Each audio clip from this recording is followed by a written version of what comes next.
ప్రియమైనటువంటి ఆత్మీయులకి, దేవుని పిల్లలైనటువంటి పరిశుద్ధులకి, సహోదర సహోదరి మనందరికీ పేరు పేరున శుభాభివందనములు తెలియజేస్తున్నాను.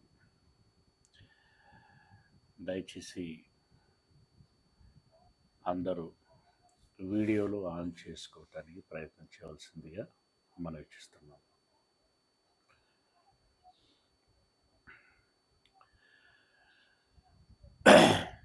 ప్రియ దేవుని వారులరా, దేవునికి ఎలాంటి వారు కావాలి అనేటువంటి విషయాన్ని మనం ఆలోచిస్తూ ఉన్నాం.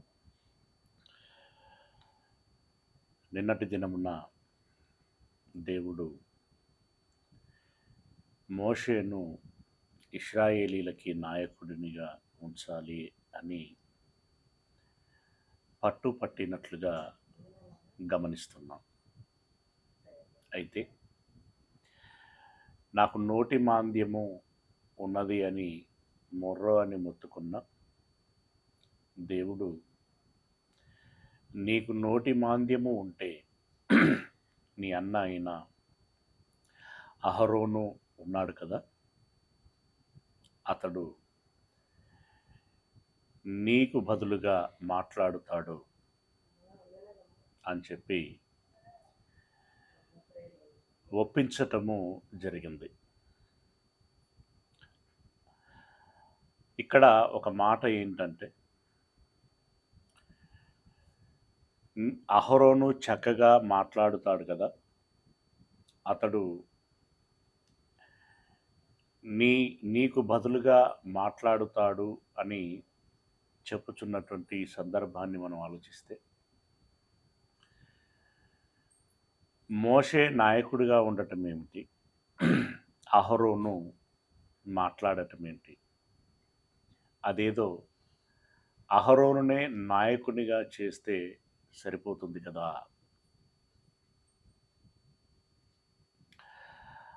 సాధారణంగా ఎవరికైనా వచ్చేటువంటి ఆలోచన ఇది, ప్రశ్న. అయితే అహరోన్ని నాయకునిగా పెట్టవచ్చా? అహరోనికి బాధ్యతలు అప్పగించవచ్చా? అహరోను దానిని సమర్థవంతంగా నిర్వహించగలడా? ఆ పాత్రను పోషించగలడా అనంటే, మచ్చుకి ఒక మాట ఏంటంటే, మోషే గారు 40 దినములు కొండ మీదికి వెళ్ళిన తర్వాత, బహుశా 40 దినములు కొండ మీద ఉండవలసి వస్తుంది అనేటువంటి విషయం మోషే గారికి కూడా తెలియదు. వెళ్ళిన తర్వాత కాలం గడిచింది. అది అందును బట్టి అతడు అహరోనికి ఆ మాట చెప్పలేదు. ఇశ్రాయేలీలు ఎవరికి కూడా ఆ మాట చెప్పలేదు. ఒక దినము చూశారు కొండ దిగువన వేరు మోషే కోసం, 2 దినములు, 3 దినములు, 4 దినములు, అది కాస్త 40 దినముల వరకు వెళ్ళింది. 40 దినములు మోషే కొండ మీదనే ఉండేసరికి కొండ దిగువన ఉన్నటువంటి ప్రజలకి అసహనం పెరిగింది.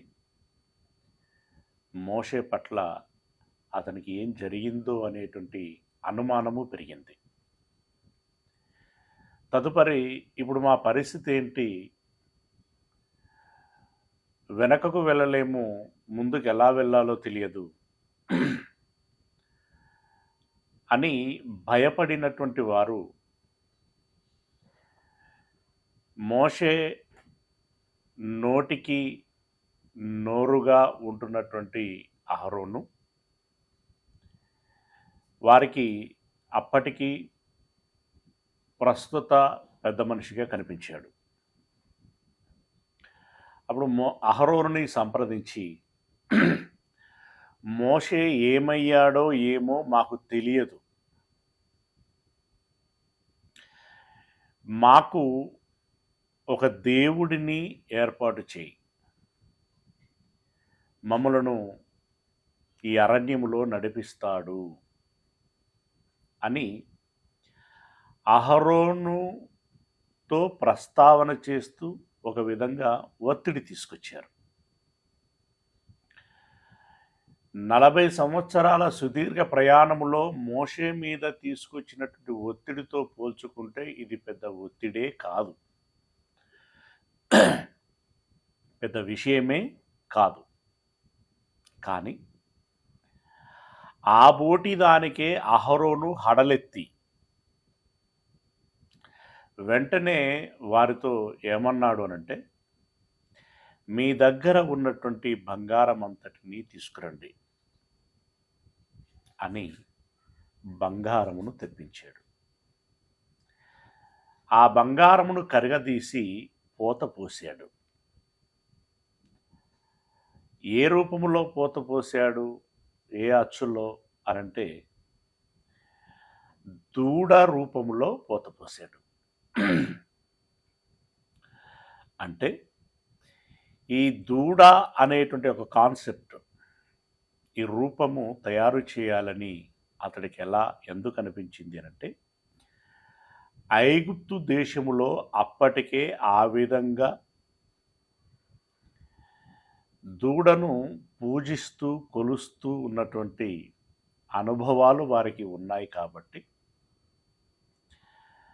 ఆ ఆచారం చొప్పున దూడ యొక్క ప్రతిమను తయారు చేశాడు. అలా తయారు చేసిన తర్వాత జనులందరూ ఒక ఉత్సవాన్ని, అంటే ఒక పండగను జరిగించారు. ఆ పండగలో వారికి ఉన్నటువంటి అలవాటు ఏంటంటే, పూజలు పునస్కారాలు ధూపదీప నైవేద్యములు సరే, దానితో పాటు తినటము, బలి ఆహారము తినటము, త్రాగటము, ఆ తర్వాత సంగీతములతో ఆడటము పాడటము అనేటువంటిది చేస్తున్నారు. ఈలోపు మోషే గారు, అంటే అప్పటికే దేవుడికి తెలిసింది కాబట్టి, నువ్వు త్వరగా వెళ్ళుము అని అన్నాడు. దానికి ముందు ఇంకా చాలా డిస్కషన్ జరిగింది. వారు నేను చేసిన క్రియలు ఎరిగి కూడా నన్ను పట్టించుకొనకుండా వారొక ప్రతిమను తయారు చేసుకున్నారు. వారినందరినీ చంపేస్తాను, ప్రతిగా నీ నుండి జనమును కంటాను అని అన్నాడు. నిస్వార్థపరుడైనటువంటి మోషే, అయ్యా, మీ పేరునకు భంగము రాకూడదు, కలగకూడదు. ఐగుప్తులో ఇప్పటి వరకు నీవు గొప్ప దేవుడవని రుజువు చేయబడింది. పాలు తేనెలు ప్రవహించేటువంటి దేశానికి తీసుకుపోతానని చెప్పి చేతకాక అడవిలో చంపేశాడు అనేటువంటి అపవాదు మీకు వస్తుందయ్యా, దయచేసి క్షమించండి అని బ్రతిమలాడుకొని ఆ రాతి పలకలను తీసుకొని కొండ దిగువనకి వస్తున్నాడు. దిగువన అల్లంత ఎత్తున యెహోషువను కలుసుకున్న తర్వాత ఇద్దరు కలిసి కిందికి వస్తున్నారు. అప్పుడు యెహోషువ, అయ్యా, కింద జయధ్వని వినబడుచున్నది అని అంటే మోషే గారు అన్నారు, అనుభవంతుడు కదా, అది జయధ్వని కాదు, అపజయధ్వని కాదు, అది సంగీత ధ్వని. అంటే డిఫరెన్స్ ఏంటంటే ఆడుతూ పాడుతూ ఉండేటువంటి ధ్వని అని చెప్పి కిందికి వచ్చేసారు. వచ్చేసరికి వీరంతా మైకములో ఉండి ఎవరేమి చేస్తున్నారో ఎరగకుండా జుగుప్సాకరంగా ప్రవర్తిస్తున్నటువంటి ఆ వేళ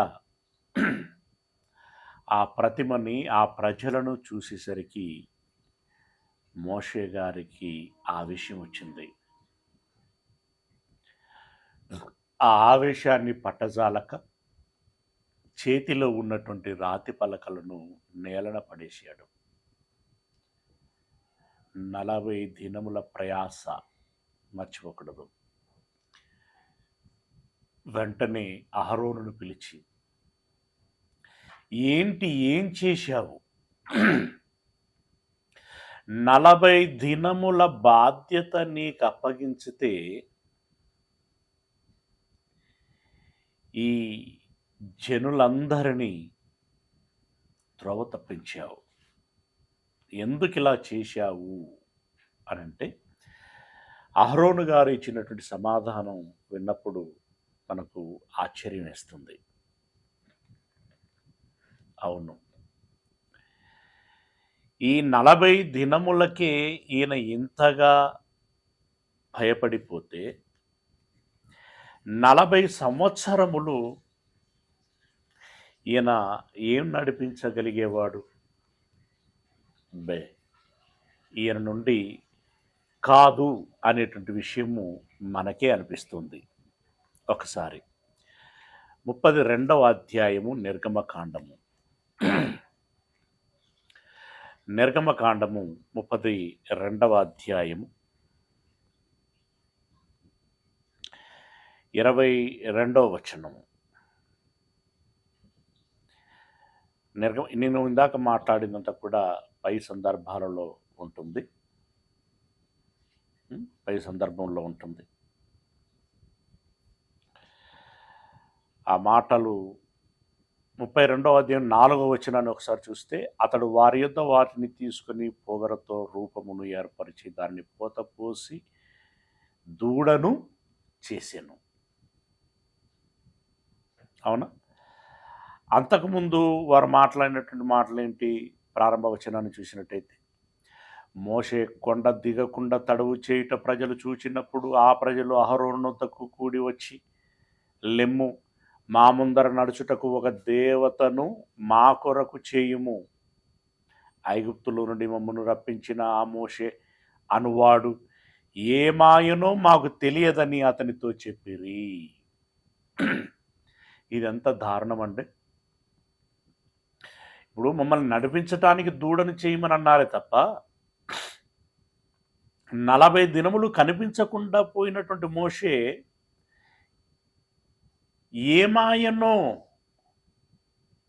ఒక నిజమే, ఏమాయనో వీరికి కూడా తెలియదు.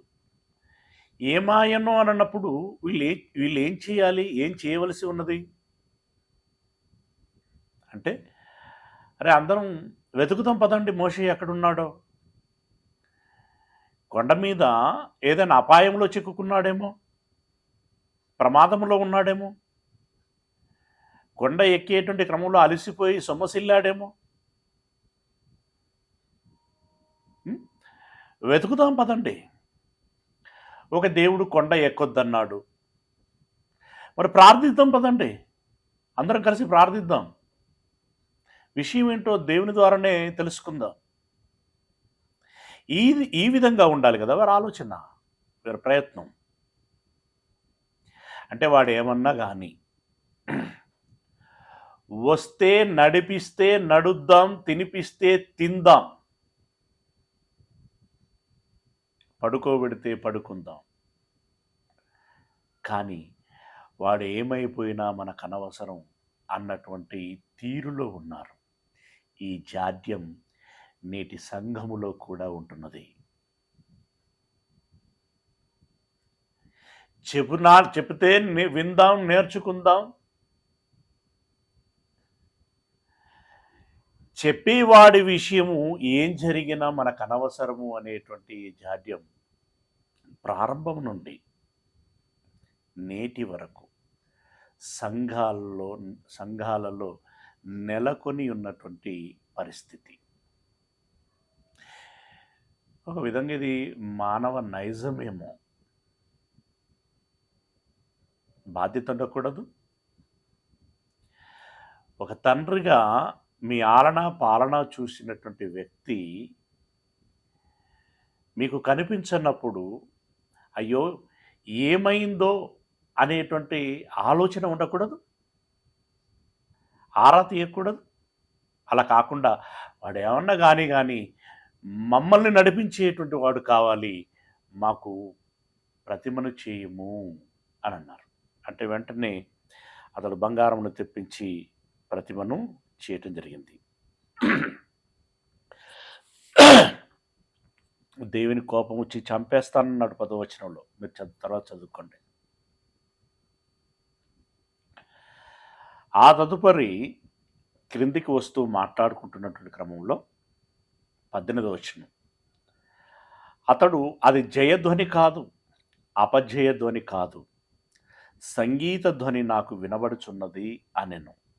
అతడు పాలెమునకు సమీపింపగా ఆ దూడను వారు నాట్యమాడుటను చూచెను. ముందు ప్రతిమను చూశాడు. అంటే పెద్దగానే పెట్టుంటాడు. అహరోను పెద్దోడు కదా, చాలా పెద్దగానే పెట్టుంటాడు. దూడను చూశాడట మోషే.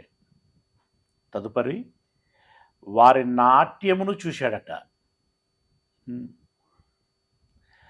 దేవుళ్ళ దగ్గర దేవతలు అనబడుచున్నటువంటి చోట నాట్యం ఆడటం చూస్తూ ఉంటాం కదా. ఈ నాట్యంలో ప్రదర్శనలు ఉంటాయి, భంగిమలు ఉంటాయి. ఎవరి ఇష్టాయిష్టాలకు అనుసారంగా వారు ఆ రకమైనటువంటి ఏర్పాట్లు చేయటం జరిగింది. తదుపరి వాటికి మంచి మంచి పేర్లు పెట్టారులేండి, ఈ నాట్యం ఆ నాట్యం అని. మోషేకి కోపం వచ్చింది. అతడు కొండ దిగువన తన చేతులలో నుండి ఆ పలకలను పడవేసి వాటిని పగులగొట్టెను. ఎంత ఆవేశం వచ్చి ఉంటుందో ఒకసారి అర్థం చేసుకోండి. మరియు అతడు వారు చేసిన ఆ దూడను తీసుకుని అగ్నితో కాల్చి, పోతపోయటానికి ఎంత టైం పట్టిందో కానీ ఇతడు దాన్ని కాల్చి వేసి నీళ్ళ మీద చల్లి ఇశ్రాయేలీల చేత దాన్ని త్రాగించెను. బూడిదను తాగించాడు. అప్పుడు మోషే, నీవు ఈ ప్రజల మీదికి ఈ గొప్ప పాపము రప్పించున్నట్లు వారు నిన్ను ఏమి చేసిరని అహరోనును అడగగా, అన్న అహరోను గారు, ఎందుకు ఇంత పాతకానికి ఒడిగట్టావు? వాళ్ళు ఏం చేశారని వారి చేత ఈ పాపం చేయిస్తున్నావు? జీవము గల దేవునికి ప్రతిగా ప్రతిమను ఏర్పాటు చేసి నిర్జీవమైనటువంటి దానిని మురుక్కున్నట్లుగా చేసి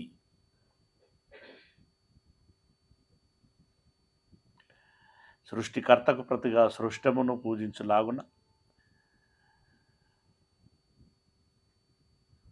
జంతువుల యొక్క ప్రతిమలలో ఉన్నటువంటి దూడను తయారు చేసి ఎందుకు మొక్కిస్తున్నావు?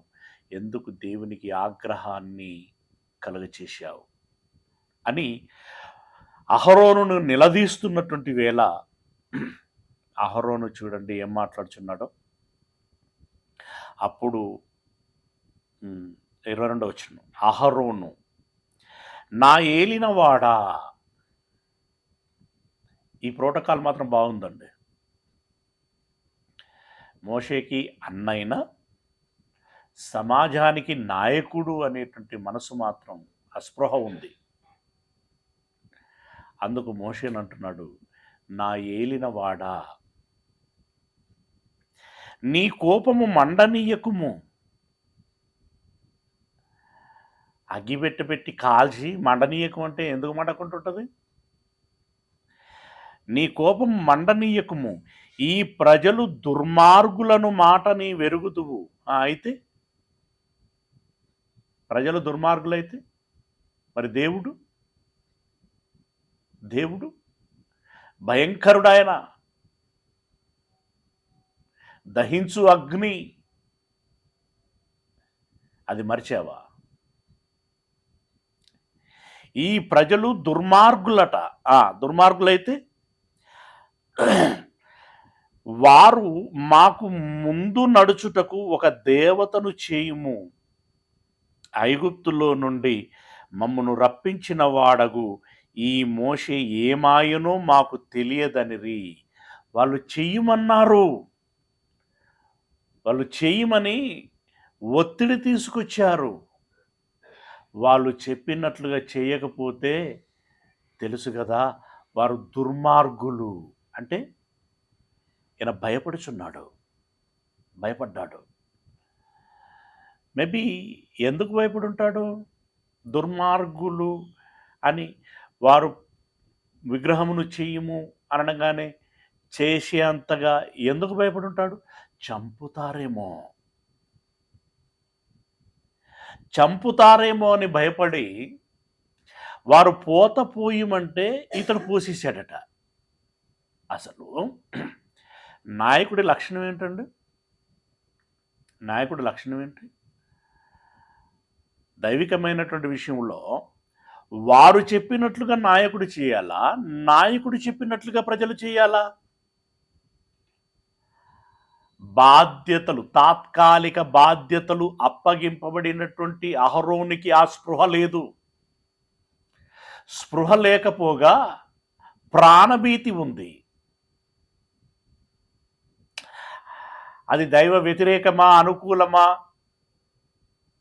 అది ఆశీర్వాదం అవుతుందా, శాపం అవుతుందా అనవసరం. నా ప్రాణములు కాపాడుకోవాలి. ఆ తదుపరి ఏమన్నా కానీ ఇలాంటి అదిరేవాడు, బెదిరేవాడు, జనులు చెప్పినట్లుగా నడుచుకునేటువంటి వాడు నాయకుడు ఎలా అవుతాడు? అంటే అహరోనులో నాయకత్వపు అర్హత లేదు. దీన్ని బట్టి మనకు అర్థమైపోయింది.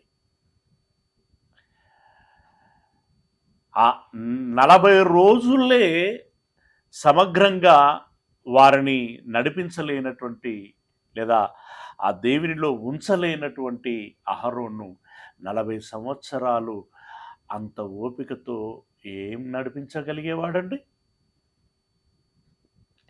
ఇది దేవునికి ముందే తెలుసు కనుక అహరోనును నాయకునిగా ఉంచలేదు.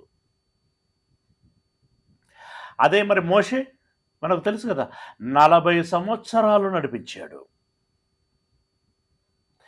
ఎన్ని బాధలండి ఆయనకి, ఎన్ని సనుగుళ్ళు, ఎన్ని గునుగుళ్ళు, ఎన్ని రకాల ఒత్తిడులు,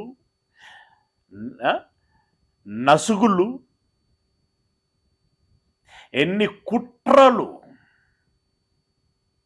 అధికార పదవి చితుడి చేయాలని. అహరోను మిర్యాములు చేసిన కుట్రల గురించి మనకు తెలుసు. కోరహు అతని బృందము చేసినటువంటి కుట్రలు మనకు తెలుసు. 250 మంది ఎదురు తిరిగారు. నములు విషయమా? లైను తప్పితే ఆయన వాత పెడతాడు. వీళ్ళకు నచ్చకపోతే వీళ్ళు సనుగుతారు. 2 ఫోర్సుల మధ్యలో నలింపు పడుతూ, మిషన్లో ఒక కర్రను పెట్టి ఇలా ఇలా ఇలా ఒలుస్తూ ఉంటారు చూడండి. అలా దేవుడికి జనుల మధ్యలో మోషే గారు నలింపుకు గురైపోయారు. అయినా కూడా ఎలాంటి సాక్ష్యాన్ని సంపాదించాడో తెలుసా? ఎలాంటి సాక్ష్యాన్ని సంపాదించాడు? సంఖ్యాకాండము 12వ అధ్యాయము. సంఖ్యాకాండం 12వ అధ్యాయము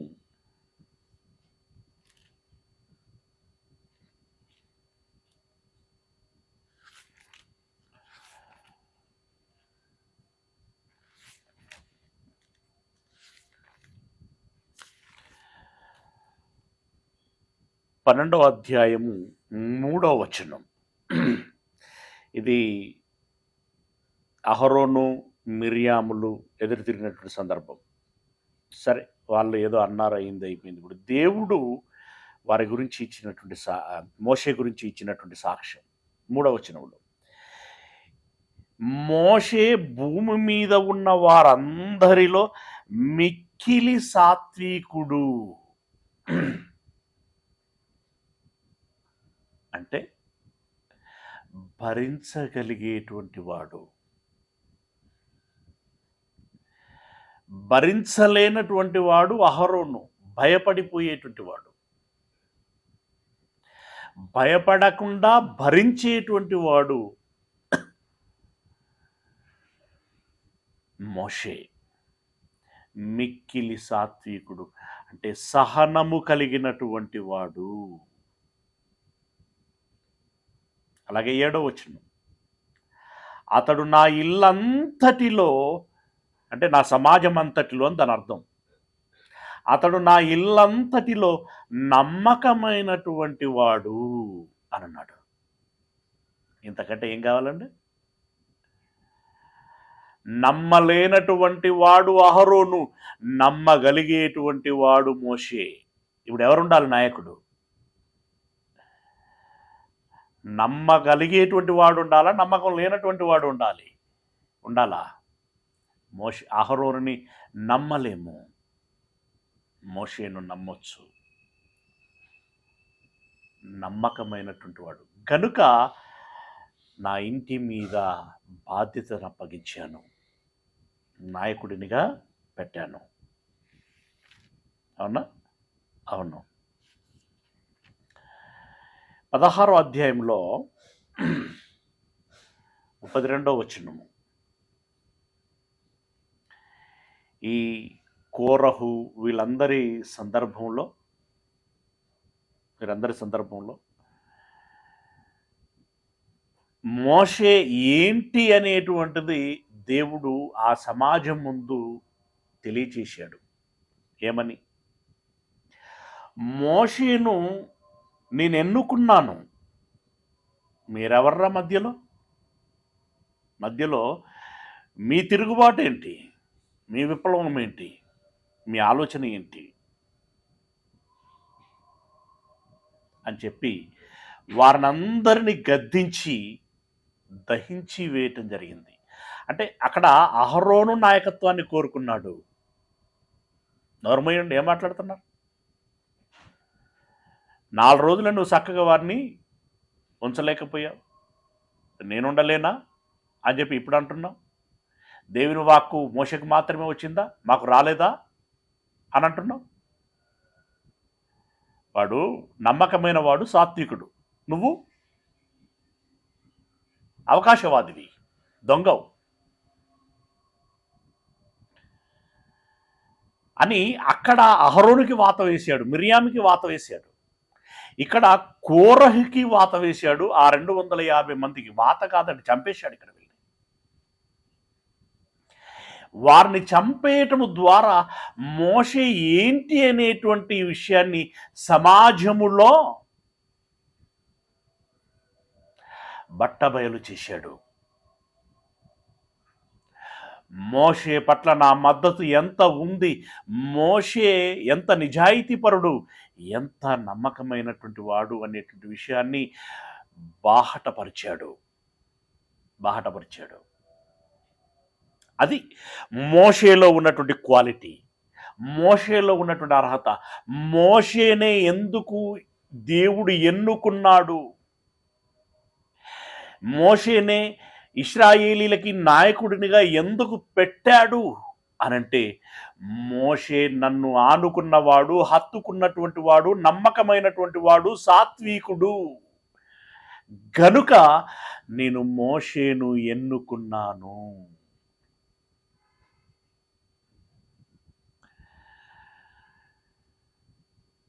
నిన్ను ఎన్నుకోవటానికి నీలో అలాంటి అర్హతలు ఉన్నాయా? నాయకుడిగా కాకపోయినా కనీసం ఈ బిడ్డను నేను పరలోకానికి చేర్చుకోవాలి అని దేవుడికి అనిపించులాగున నీలో ఆ అర్హత ఉందా? నాయకుడిగా అంటే అది గ్రేట్ పొజిషను. కనీసం పరలోకం వెళ్ళగలిగేంతగా పర్వాలేదు. పర్వాలేదేంటి? పరలోకం మామూలు విషయమా? పర్వాలేదన్నంత చిన్న విషయం కాదండి. చాలా గొప్ప విషయం. ఇప్పుడు మనం ఆలోచిస్తున్నది దేవుడికి ఎలాంటి వారు కావాలి. సరే, ఇక్కడ నాయకత్వం విషయంలో ఆలోచించాం. ఇప్పుడు నాయకత్వాన్ని పక్క పెట్టండి. కనీసం దేవుడు తన దగ్గరికి రావాలని ఎలాంటి వారిని కోరుకుంటాడు అనేటువంటి అది అనేటువంటి విషయం ఇలాంటి ఇప్పుడు ఈ సందర్భాన్ని బట్టి మనకు అర్థమవుతుంటుంది. అవునా? దేవుణ్ణే పూజించి సేవించి ఆరాధించేవారు కావాలి. దేవునికి నమ్మకమైనటువంటి వారు కావాలి. సహనము కలిగినటువంటి వాళ్ళు కావాలి. సాత్వికం కలిగినటువంటి వారు కావాలి. దేవుని ఆజ్ఞలను నెరవేర్చేటువంటి వారు కావాలి. ఆ అర్హత మనలో ఉన్నదా? ఇలాంటి వారు దేవునికి కావాలి. అలాంటి వారముగా మనం ఉన్నామా? ఇలాంటి వారు దేవునికి కావాలి. అలాంటి వారముగా మనం ఉన్నామా? రైట్. ఇది మోషే విషయంలో జరిగినటువంటి. ఇశ్రాయేలీలను నడిపించటానికి ఎవరిని నాయకునిగా పెడదామా అని చెప్పి దేవుడు చూసినప్పుడు కనిపించినటువంటి ఏకైక వ్యక్తి మోషే. Okay, next. ఇశ్రాయేలీలకి సౌలును రాజుగా పెట్టిన తర్వాత రాజుగా విఫలమయ్యాడు ఆయన సౌలు. ఇప్పుడు ఆల్టర్నేటివ్గా మరొక రాజు కావాలి. ఎవరిని పెట్టాలి అన్నప్పుడు సమూయేలును పురమాయించి, ఎదుగో నేను చెప్పు చోటుకి వెళ్ళి యెషై కుమారులలో ఒకరిని నేను చూపిస్తాను, అతడిని రాజునుగా అభిషేకించుము అని అన్నాడు. ఒకసారిగా సమూయేలు అదిరిపోయాడు. అంటే భయపడ్డాడు. భయపడి, అయ్యా, సౌలు రాజుగా ఉండగా నేను వెళ్ళి యెషై కుమారులలో ఒకడిని ఆశీర్వదించాను, అభిషేకించాను అని తెలిస్తే సౌలు ఊరుకుంటాడా? నన్ను చంపేస్తాడు కదా అని అన్నాడు.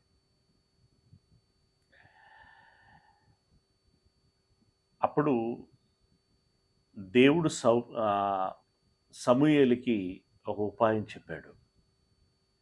యెషై కుమారులతో కలిసి నేను దేవునికి బలి ఇవ్వబోచున్నాను అని చెప్పి వెళ్ళుమోనన్నాడు. వెళ్ళాడు. వెళ్ళిన తర్వాత యెషై గారికి 8 మంది కుమారులండి. అయితే నీ కుమారులలో ఒకడిని ఇశ్రాయేలీలకు రాజుగా ఉండులాగున అభిషేకిస్తాను, పెద్ద కుమారుని రప్పించు అని అన్నాడు. యెషై గారికి ఆ మాట విన్నప్పుడు మొట్టమొదటగా కొంచెం ఆందోళన కలిగి ఉంటుంది. ఆందోళన ఉంటుంది, ఆశ్చర్యం ఉంటుంది, ఆనందము ఉంటుంది, రకరకాలైనటువంటి మానసిక స్థితులు ఉంటాయి.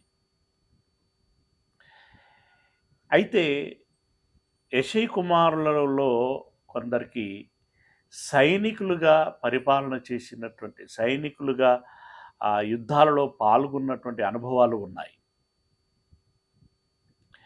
మేబీ ఆ అనుభవాలను బట్టి దేవుడు నా పిల్లల్ని ఎన్నుకుంటున్నాడేమో అని చెప్పి యెషై అనుకుని ఉండి ఉండొచ్చు. సమూయేలు గారు కూడా అలాగే భావించి ఉండొచ్చు. తీసుకురమ్ము అని చెప్పినప్పుడు మొట్టమొదటగా పెద్ద కుమారుణ్ణి సమూయేలు యొద్దకి తీసుకొచ్చాడు. ఎక్కడ కనపడుతుంది మనకిది? సమూయేలు గ్రంథము 16వ అధ్యాయం, మొదటి గ్రంథం 16వ అధ్యాయం. సమూయేలు మొదటి గ్రంథము 16వ అధ్యాయము.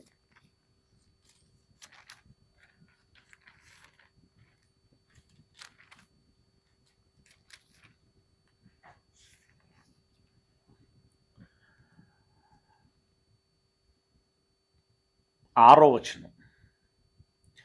వారు వచ్చినప్పుడు అతడు ఏలియాబును చూచి, నిజముగా యెహోవా అభిషేకించువాడు ఆయన ఎదుట నిలిచియున్నాడని అనుకొనెను.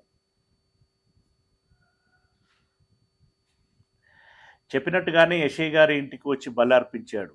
అది 5వ వచనంలో ఉంది. తర్వాత ఏలియాబు అనేటువంటి పెద్ద కుమారుని తీసుకొస్తే అతని దేహదారుఢ్యాన్ని చూసి, ఆ గంభీరమైన రూపమును చూసి, బాహో, రాజు అంటే ఓ మోస్తారు ఇలా ఉండాల్సిందే అని చెప్పి ఇక ఇతన్నే దేవుడు ఎన్నుకుంటున్నాడని భావించి చెప్పాడు. అతడు భావించి ఏమనుకున్నాడు? నిజముగా యెహోవా అభిషేకించువాడు ఆయన ఎదుట నిలిచి ఉన్నాడని అనుకున్నాను. అయితే యెహోవా సమూయేలుతో ఇలాగు సెలవిచ్చెను, అతని రూపమును అతని ఎత్తును లక్ష్య పెట్టకము. రూపము ఎంతుంటే ఏం లాభం? బుర్ర ఉండకూడదు, హృదయం ఉండకూడదు, మనస్సు ఉండకూడదు. నువ్వు రూపమును లక్ష్య పెడుతున్నావు. అతని రూపమును అతని ఎత్తును లక్ష్య పెట్టకము. మనుషులు లక్ష్య పెట్టు వాటిని యెహోవా లక్ష్య పెట్టడు. ఇప్పుడు జాగ్రత్త కలిగించండి. మొన్న అర్ధవరము అనేటువంటి గ్రామం వెళ్ళాం కదా, అక్కడ సంవత్సరంకు ఒక మారు ఎలక్షన్లు జరుగుతాయట. దేనికోసం? పాస్టర్ కోసం. సంఘములోనే ఒకరిని పాస్టర్నిగా ఎన్నుకుంటారట వాళ్ళు. వారిని సిఆర్ అంటారట. మరి ఫుల్ ఫామ్ ఏంటో నాకు కూడా తెలియదు. అదేంటండి? పాస్టర్ అనేటువంటి వాడు ఎలాంటి వాడుగా ఉండాలి, ఎవరిని నిర్ణయించాలని దేవుడు డిసైడ్ చేయాలి. కానీ మాకితడు పాస్టరు అని చెప్పి వాళ్ళు నిర్ణయించుకోవటం ఏంటి? నిర్ణయించుకోవాలంటే ఇప్పుడు అతడికి సంవత్సరమో 2 సంవత్సరాలు పీరియడ్ ఉంటుంది, అవునా? ఇప్పుడు ఆ సంవత్సరం 2 సంవత్సరాలు ఈ ఎన్నుకున్న వారికి నచ్చినట్లుగా ఉంటే సరే, లేదంటే మధ్యలోనే పోస్ట్ ఊడిపోతుంది.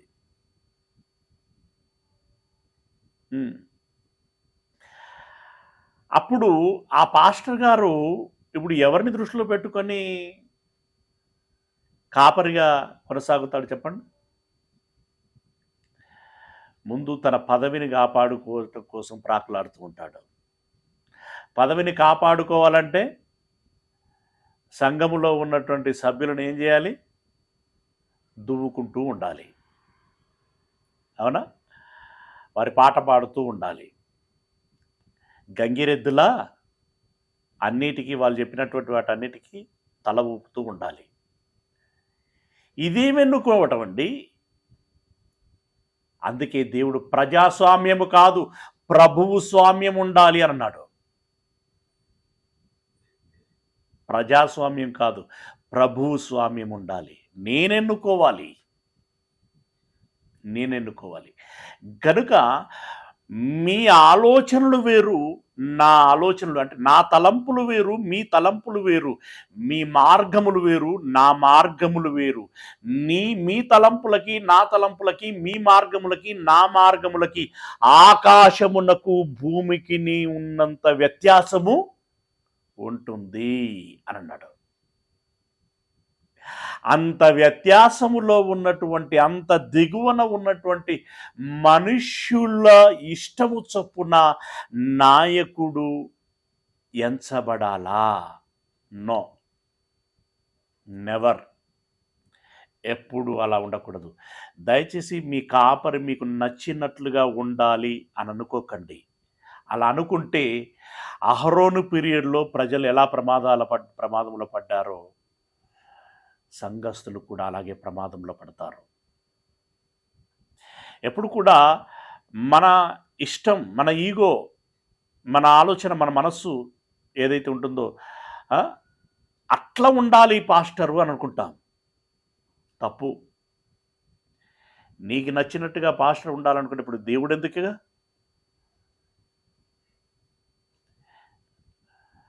నీకు కష్టమైనా సరే, తాత్కాలికంగా నీకు నష్టంగా అనిపించినా సరే, నమ్మకముగా నిన్ను గమ్యానికి చేర్చేవాడు కావాలి.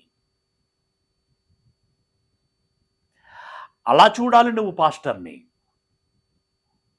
అలా ఉండులాగున దేవుడు ఎన్నుకుంటాడు. అలా కాకుండా ఎన్నుకోబడ్డాడు అనంటే అది దయ్యపు భ్రష్టుడి ప్రమేయం మూలంగా జరిగేటువంటి ప్రయత్నం. మన లోపము ఇష్టం వాక్యానుసారంగా పితరుల వలె నమ్మకమైనటువంటి నాయకుడు ఉండాలని కోరుకోవాలి తప్ప మన ఇష్టాయిష్టాలకి అనుకూలంగా ఉండేటువంటి వాడు కాపరిగా ఉండాలి అని అనుకోకూడదు. సంఘాలలో చూస్తూ ఉంటామండి కొంతమందిని. పెద్దలు అనేటువంటి వారు కొందరు ఉంటారు కదా, ఆ పెద్దలు ఆలోచించుకుంటూ ఉంటారు, ఇది ఇతడైతే నేను చెప్పినట్టుగా వింటాడు, ఇతడుంటే నా పరపతి బాగా కొనసాగుతుంది అని భావించి ఎన్నుకుంటూ ఉంటారు. నో, అలా చూడకండి. పై రూపమును బట్టి, మనిషి ఆలోచనను బట్టి మీరు ఎన్నుకోకూడదు. అతని రూపమును, అతని ఎత్తును లక్ష్య పెట్టకము. మనుషులు లక్ష్య పెట్టు వాటిని యెహోవా లక్ష్య పెట్టాడు. గుర్తుంచుకోండి. ఇది ఏం చేయాలి? మీరు అండర్లైన్ చేసుకోవాల్సినటువంటి మాట ఇది. మనుషులు లక్ష్య పెట్టు వాటిని దేవుడు లక్ష్య పెట్టాడు. అతన్ని త్రోసివేసి ఉన్నాను. మనుషులు పై రూపమును లక్ష్య పెట్టుదురు కానీ యెహోవా హృదయమును లక్ష్య పెట్టును.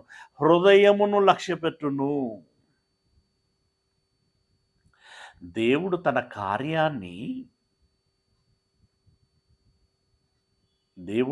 కార్యాన్ని ఎలా చేసుకోగలడండి? ఎలా జరిగించుకోగలడు? మిక్కిలి బలహీనుడిగా ఉన్నటువంటి వాడిని పెట్టైనా సరే తన కార్యమును జరిగించుకోగలడు. హృదయం మంచిది కావాలి. ఓకే, ఇప్పుడు ఈ వ్యక్తి పేరు ఏం పేరు? ముందుగా వచ్చినటువంటి ఏలియాబు. ఈ పెద్ద కుమారుడైన యెషై గారి పెద్ద కుమారుడైనటువంటి ఏలియాబును దేవుడు తృణీకరించాడు. ఓకే, నెక్స్ట్ అన్నాడు. ఆ తర్వాత రెండవ కుమారుడు అబీనాదాబు వచ్చాడు. యెషై అబీనాదాబును పిలిచి సమూయేలు ఎదుటికి అతన్ని రప్పింపగా అతడు యెహోవా ఇతన్ని కోరుకొనలేదనెను. యెహోవా అన్నాడు అంటే ఇక్కడ ఈ అబీనాదాబు రాగానే మోషేకు చెప్పేశాడు, సమూయేలుకి చెప్పేశాడు, నో ఇతడు కూడా కాదు అన్నాడు. ఆ మాట యెషైకి చెప్తున్నాడు సమూయేలు, ఇతన్ని కూడా దేవుడు కోరుకోలేదు అని అన్నాడు. తర్వాత మూడవ కుమారుడు షమ్మాను పిలువగా యెహోవా ఇతనిని కోరుకోలేదనెను. First person reject, second person rejected, third person rejected, fourth person తీసుకురా. నీ కుమారులందరూ ఇక్కడ ఉన్నారా? 10వ వచనం చదువుకుందాం. యెషై తన 7 కుమారులను సమూయేలు ఎదుటికి పిలవగా, టైంకి 7 ఉన్నారండి అక్కడ. 7 ఇలా వరుసబెట్టి పిలవగా సమూయేలు యెహోవా వీరిని కోరుకోలేదని చెప్పి, ఆయన కూడా ఆశ్చర్యం వేసి ఉంటుంది సమూయేలుకి, ఇదేంది 1, 2, 3, 4, 7 వరకు ఎవరు నచ్చలేదా? ఇంకెవరైనా ఉండుంటారా? ఆయనకి ఉన్నారా లేరా అసలు? అప్పుడు అనుమానం వచ్చి సమూయేలుతో అన్నాడు, యెషైతో అన్నాడు. ఏమనన్నాడు అనంటే క్రింద 11వ వచనం, నీ కుమారులందరూ ఇక్కడ ఉన్నారా అని యెషైని అడగగా అతడు ఇంకను కడసారివాడు ఉన్నాడు. కడసారివాడు అంటే చిన్నోడు.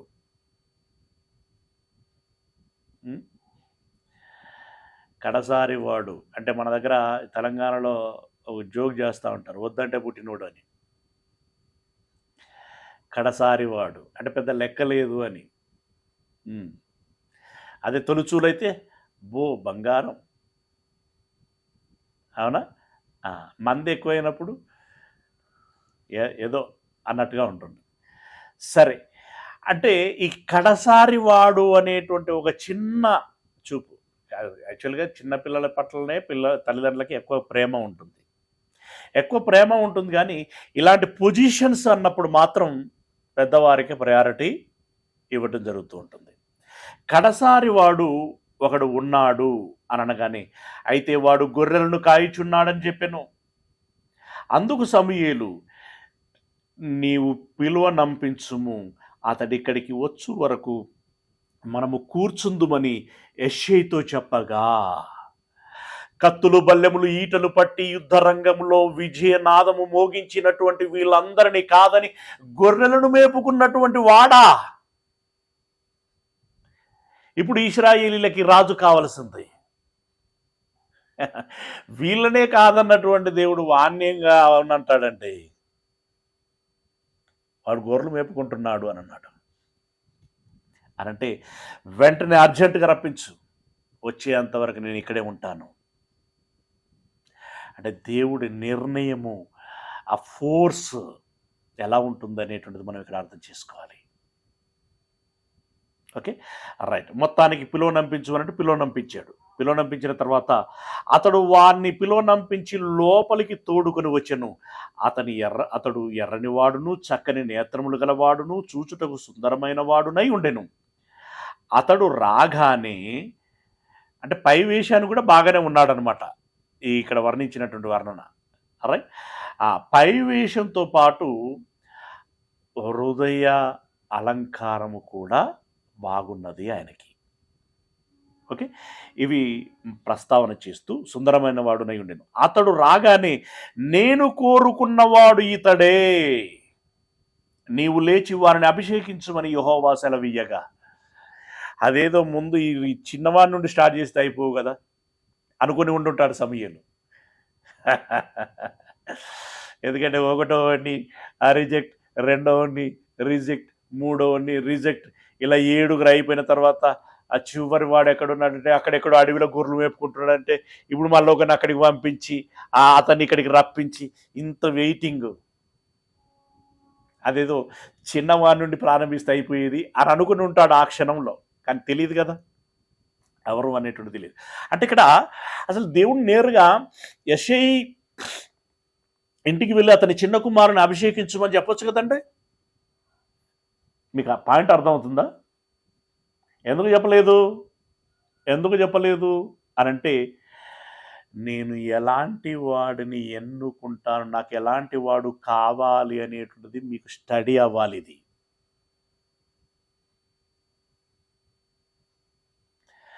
పెద్ద కుమారుడు అమీనాదాబు ఉన్నాడు, దేహదారుఢ్యం బాగానే ఉంది, కానీ బుర్ర కావాలి కదా. తర్వాత వాడు చివరికి 8వ వాడైనటువంటి దావీదును చూసి నేను ఎంచుకున్నాను అని అన్నాడు. అభిషేకించుమని సెలవీయగా సమూయేలు తైలపు కొమ్మును తీసి వాని సహోదరుల ఎదుట అతన్ని అభిషేకం చేసెను. ఇక్కడ మనకు లేదు, కానీ అన్నలు ఏమనుకుని ఉంటారండి,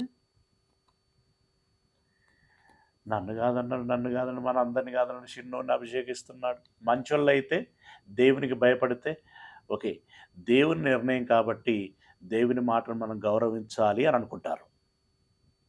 కొంచెం తేడాగాళ్ళు అయితే యోసేపు అన్నలు ఎలా భావించారు, అలా భావిస్తారు. కానీ అలాంటి వర్ణన ఇంకా మనకి ఎక్కడ కనిపించదు. రైట్. మొత్తానికి దేవుడు దావీదును ఎన్నుకున్నాడు. ఇప్పుడు దేవుడి నమ్మకాన్ని దావీదు నిలబెట్టాడా? ఇది ఇప్పుడు మనకు కావాల్సింది. దేవుడి నమ్మకాన్ని దావీదు నిలబెట్టాడా? కీర్తనల గ్రంథము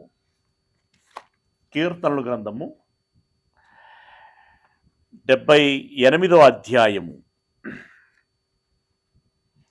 కీర్తనల గ్రంథము 78వ అధ్యాయము,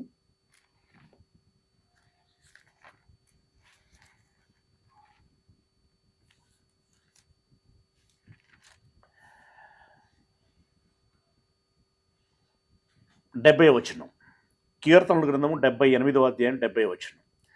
తన దాసుడైన దావీదును కోరుకొని, ఇందాక అదే కదండి, కోరుకోవటమే కదా, కోరుకొని గొర్రెల దొడ్లలో నుండి అతన్ని పిలిపించాను. గొర్రెలు కాసుకుంటున్నటువంటి అతన్ని పిలిపించాను. పాడి గొర్రెలను వెంబడించుట మాన్పించి తన ప్రజలైన యాకోబును, తన స్వాస్థ్యమైన ఇశ్రాయేలును మేపుటకై ఆయన అతనిని రప్పించెను. గొర్రెలను కాయుట మాన్పించి ఇశ్రాయేలీలను కాయుటకై అతన్ని రప్పించెను. అయితే రాజదండం పట్టుకున్నటువంటి దావీదు ఏం చేశాడు అనంటే 72వ వచనం. అతడు యథార్థ హృదయుడై వారిని పాలించెను. ఎస్, దేవుడికి కావాల్సింది అదే, యథార్థమైనటువంటి వాడు. అంటే దేవుడు చెప్పింది చెప్పినట్లుగా పాలించినటువంటి వాడు. యథార్థవంతుడై, యథార్థ హృదయుడై వారిని పాలించెను. నెక్స్ట్ ఏంటో తెలుసా? కార్యముల యందు నేర్పరి అయి వారిని నడిపించెను. కార్యముల యందు నేర్పు అంటే ఎప్పుడు ఎలా ఏ విధంగా చెయ్యాలి అనేటువంటి ఒక నైపుణ్యం కావాలి, ఒక వివేకం కావాలి, ఒక సమయస్ఫూర్తి కావాలి. అలాంటి సమయస్ఫూర్తి ఇతడిలో ఉంది. ఇంకా దేవుడికి నచ్చింది ఏంటో తెలుసా? ఇంకా దేవుడికి నచ్చింది ఏంటంటే, ఏమంటే ఇవి అత్యున్నతమైనటువంటి క్వాలిటీస్ ఇక్కడ చెప్పినటువంటివి.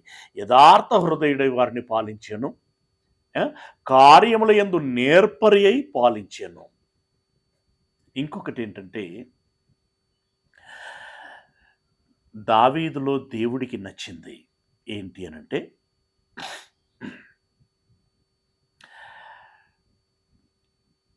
పాలస్తీనీలతోటి అంటే ఫిలిస్తీన్లతోటి ఇశ్రాయేలీలకి యుద్ధం నెలకొన్నటువంటి తరుణంలో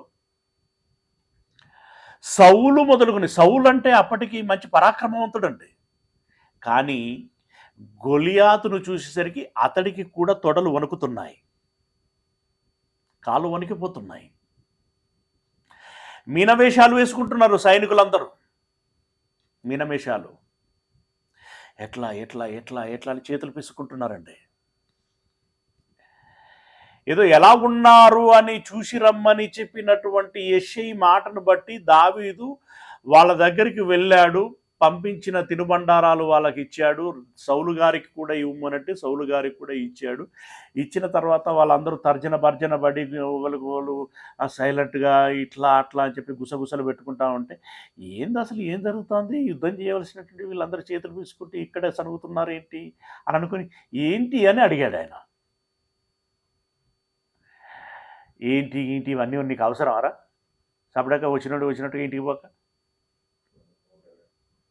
చిన్నోడు కదా, పెద్దోళ్ళు అన్నారనమాట అన్నలు, ఇవన్నీ నీకు అవసరమారా అని అంటే, ఇక వీళ్ళందరూ పెట్టుకుంటే ఇంతే అని చెప్పి ఆ మూలకెళ్ళిండట.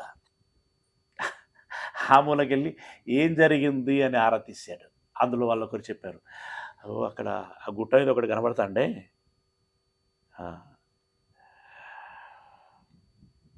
వాడికి మన వాళ్ళందరూ భయపడుచున్నారు, నేను కూడా భయపడుతున్నాను అన్నాడు వాళ్ళలో. అదేంటి? జీవము గల దేవుడు కలిగినటువంటి జనాంగమైనటువంటి ఇశ్రాయేలీలు వాడికి భయపడటం ఏంటి? సున్నతి లేనటువంటి వాడికి భయపడటం ఏంటి అంటే దాని అర్థం పరిశుద్ధులు కానటువంటి వాడికి భయపడటం ఏంటి?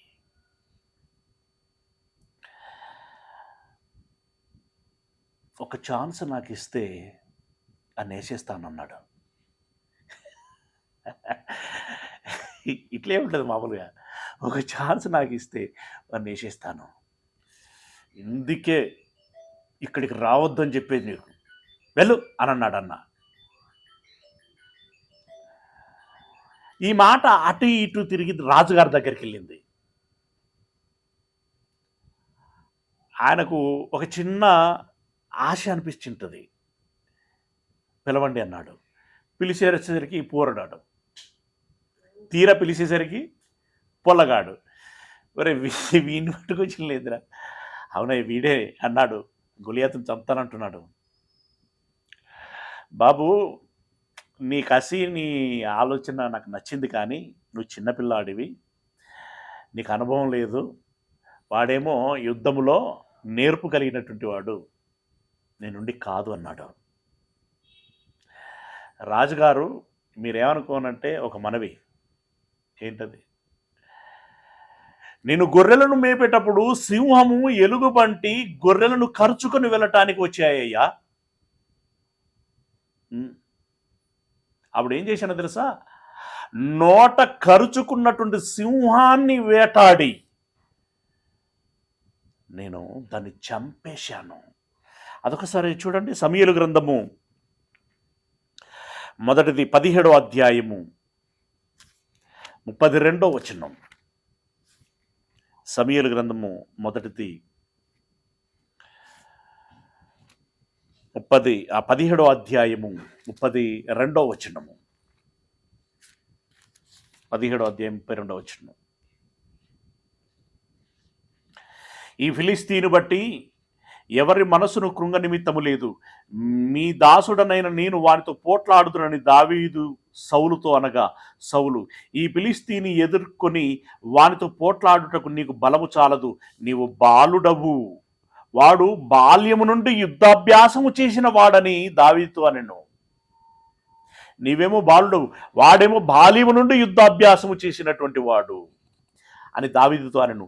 అందుకు దావీదు సౌలుతో ఇట్లనెను, మీ దాసుడనైన నేను నా తండ్రి యొక్క గొర్రెలను కాయుచుండ సింహమును ఎలుగుబంటియు వచ్చి మందలో నుండి ఒక గొర్రె పిల్లను ఎత్తుకొని పోచుండగా నేను దానిని తరిమి చంపి దాని నోట నుండి ఆ గొర్రెను విడిపించి తిని, అది నా మీదికి రాగా దాని గడ్డము పట్టుకొని, సింహము యొక్క గడ్డము పట్టుకొని, ఏమంటే సినిమాలో చూపెట్టడానికి బాగుంటాయి, కానీ ఇది సీరియస్గా ఫీల్డ్లో జరుగుతున్నటువంటి కార్యం. ఇది సినిమాలలోనైతే డమ్మీ పీసు పెట్టి ఎత్తి పడేస్తాడండి, పెద్ద బిల్డప్ ఉంటుంది అక్కడ, కానీ ఇది రియాలిటీ, సినిమాటిక్గా ఉండదు. దాని గడ్డము పట్టుకొని దాన్ని కొట్టి చంపి తిని, నీ దాసుడనైనా నేను ఆ సింహమును ఎలుగుబంటిని చంపి తినే, జీవము గల దేవుని సైన్యములను తిరస్కరించిన ఈ సున్నతి లేని ఫిలిస్తీయుడు వాటిలో ఒకదాని వలె అగునని, సింహము యొక్క బలము నుండి ఎలుగుబంటి యొక్క బలము నుండి నన్ను రక్షించిన యెహోవా ఈ ఫిలిస్తీని చేతిలో నుండి కూడాను నన్ను విడిపించునని చెప్పెను. అందుకు సౌలు, పొమ్మో, యెహోవా నీకు తోడుగా ఉండును గాక అని దావీదుతో అనెను. ఇప్పుడు దావీదు యొక్క దమ్ము చూడండి, ఆయన గట్స్ చూడండి. సింహమును ఎలుగుబంటిని చంపినటువంటి నాకు ఫిలిస్తీయుడు ఒక లెక్క కాదు, సున్నతి లేనటువంటి ఫిలిస్తీయుడు నాకు ఒక లెక్క కాదు.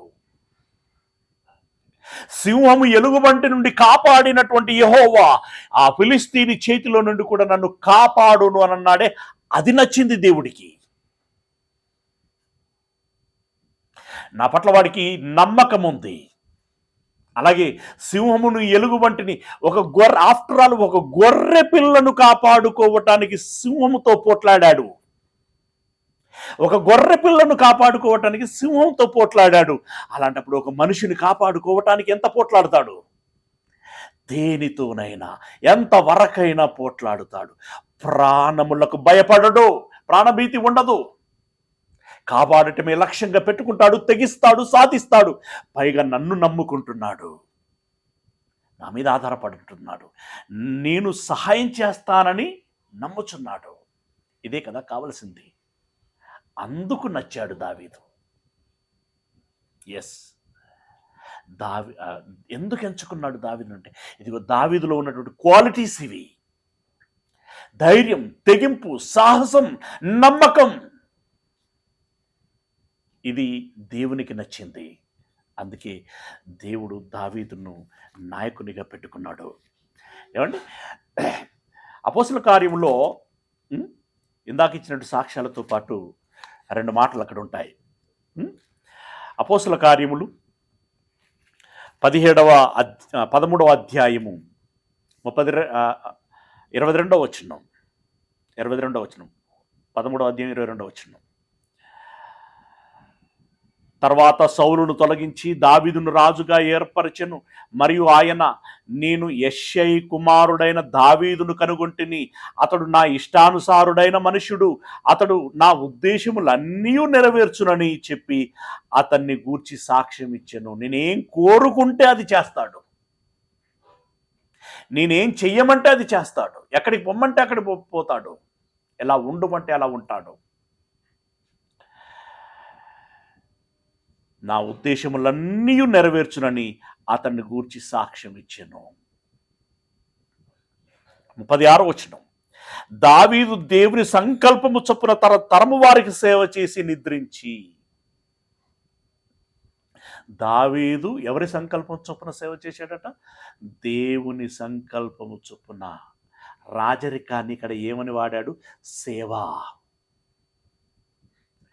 రాజరికం వస్తే మనోళ్ళకి గర్వం వస్తుంది, పొగరొస్తుంది, అధికారం మా చేతిలో ఉన్నదని ఆగడాలకి వెళుతూ ఉంటారు. కానీ దేవుని సంకల్పము చొప్పున తన తరము వారికి సేవ చేసి నిద్రించి తన పితరుల యొద్దకు చేర్చబడి కుళ్ళిపోయెను. కానీ దేవుడు లేపినవాడు కుళ్ళు పట్టలేదు. అంటే దావీదు మరణించి దేవుని చిత్తము చొప్పున సేవ చేసి మరణించి పితరుల యొద్దకు వెళ్ళాను, అంటే పరదైసుకు వెళ్ళాను. ఇదండి ఒక మోషేను ఎంచుకోవటానికి గల కారణం, ఒక దావీదును ఎంచుకోవటానికి గల కారణాలు ఇవి. అంటే దీన్ని బట్టి దేవుడికి ఎలాంటి వారు కావాలి అనేటువంటి విషయాలని దేవుడు మన ముందు పెట్టాడు. ఇప్పుడు మనం ఆలోచించుకోవాలి, ఒక మోషేలో ఉన్న క్వాలిటీస్ నాలో ఉన్నాయా? ఒక దావీదులో ఉన్నటువంటి క్వాలిటీస్ నాలో ఉన్నాయా? ఆ లక్షణాలు మాలో ఉన్నాయా? ఆ గుణములు మాలో ఉన్నాయా? ఆ విశ్వాసం మాలో ఉందా అనేది మనం పరీక్షించుకోవాలి. మనలో అవి ఉంటే దేవుడు మనల్ని ఎన్నుకుంటాడు, లేకుంటే తృణీకరిస్తాడు. ఇది మనసులో పెట్టుకోండి. మిగిలింది రేపటి దినమున మనం ధ్యానించుకుందాం, ప్రార్థన చేసుకుందాం. సర్వోన్నతుడైనటువంటి మా దేవుడా, మీ పాదములకు వందనాలు చెల్లిస్తూ ఉన్నాం. మీ మాటలు ధ్యానించాం, మీ పిల్లలు విన్నారు. విన్న మాటలు ఈ చెవి నుండి విని మరొక చెవి నుండి బయటికి వెళ్ళిపోకుండా హృదయంలో నాటబడి, అయ్యా, వారి జీవితమునకు ఫలదాయకంగా ఉండులాగున కృప చూపించమని వేడుకుంటున్నాం. మీ పిల్లల్ని దీవించండి, ఆశీర్వదించండి. కుటుంబాలలో నెమ్మదిని, శాంతిని, సమాధానమును దయచేయండి. ఈ దినపు పనులలో అన్నిట్లో కూడా మీరు తోడై ఉండమని మమ్మల్ని అందరినీ మీ చేతులకు అప్పగించుకుంటూ మీ ప్రియకుమారుడు ప్రభువునైనటువంటి క్రీస్తు యేసుల వారి మహిమగల పరిశుద్ధ నామమున ప్రార్థించి విన్నపించుకుంటున్నాము పరమ తండ్రి. ఆమేన్. మన కన్న తండ్రి అయినటువంటి దేవుని ప్రేమ, ప్రభు అయినటువంటి యేసుక్రీస్తు వారి యొక్క కృపా రక్షణ, పరిశుద్ధాత్మిక అన్యోన్య సహవాసము, సహాయము ఈ మాటలు విన్నటువంటి పిల్లలందరికీ ఒక మోషే వలె, ఒక దావీదు వలె మేము ఉండి దేవుని చేత ఎంచబడాలని ప్రయత్నం చేసేటువంటి ప్రతి బిడ్డకి తన ప్రయత్నం అంతటిలో ఎల్లకాలము తోడై ఉండును కాక.